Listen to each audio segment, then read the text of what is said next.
তো hello' guys, আজি ভিডিঅ'টো বিচনাতে আৰম্ভ কৰি ল'লোঁ গাইজ। তাৰপিছত উমেশ দাহঁতৰ মাছ মাৰি আছিল, তো মাছ মৰা চাবলৈ গ'লোঁ। তাৰপিছত মামা আহিল, তাৰ লগত চুলি কাটিব গ'লোঁ মামাৰ লগত। তাৰপিছত চুলি কাটি এনেকৈ গৰমত ৰখি আছোঁ গাইজ। তাৰপিছত মায়ে 10 টকা দিলে।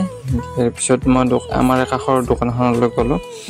তাৰ পৰা এটা 10 টকীয়া ঠাণ্ডা আনিলোঁ গাইজ। তো ঠাণ্ডাটো খাওঁ ৰ'ব, ঠাণ্ডা খালোঁ গাইজ। তাৰপিছত আমাৰ মনেও খালে। মনে খোৱাৰ পিছত গাইজ মা আৰু মই মামাহঁতৰ ঘৰলৈ গ'লোঁ আৰু চাইকেলখন ঘৰত সোমাই থ'লোঁ গাইজ।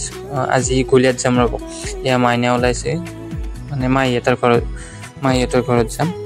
মা, মই, মামাহঁতৰ আইতা এনেকৈ গৈ আছোঁ গাইজ বেটাৰী গাড়ী, জুবিন দাৰ গান শুনি শুনি। তাৰপিছত এনেকৈ গৈ আছোঁ। গৈ থাকোঁতে এখন গাইজ JCB দেখিলোঁ, সৰু JCB। তাৰপিছত সেউজ পৰিৱেশৰ মাজত গৈ আছিলোঁ গাইজ।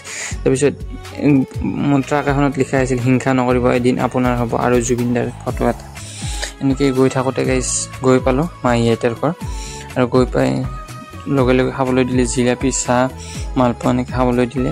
তাৰপিছত খালোঁ আৰু মাহীৰ ঘৰ পালোঁ। তাত ভাত খাই গধূলি এনেকৈ ঘৰলৈ উভতিলোঁ।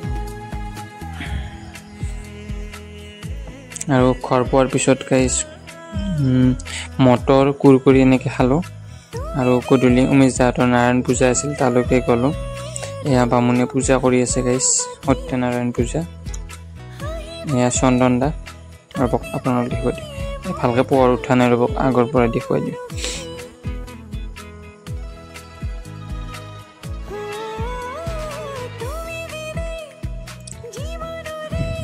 এয়া গাইজ চন্দন দা।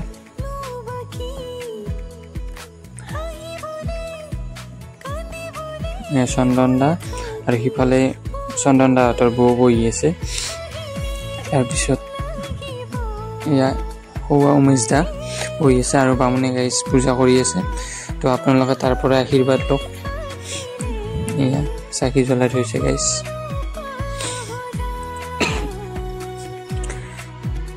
তাৰপিছত বামুণে পূজা কৰি আছে এইফালে, আৰু আমাৰ গাঁৱৰ সকলোকে হহুৱাই ভাল পোৱা মানুহজনক দেখুৱাই দিওঁ, এইজন সকলোকে হহুৱাই গাইজ। তো ৰাতি ভাত এনেকৈ খালোঁ। তো ভিডিঅ'টো আজি ইমানে গাইজ।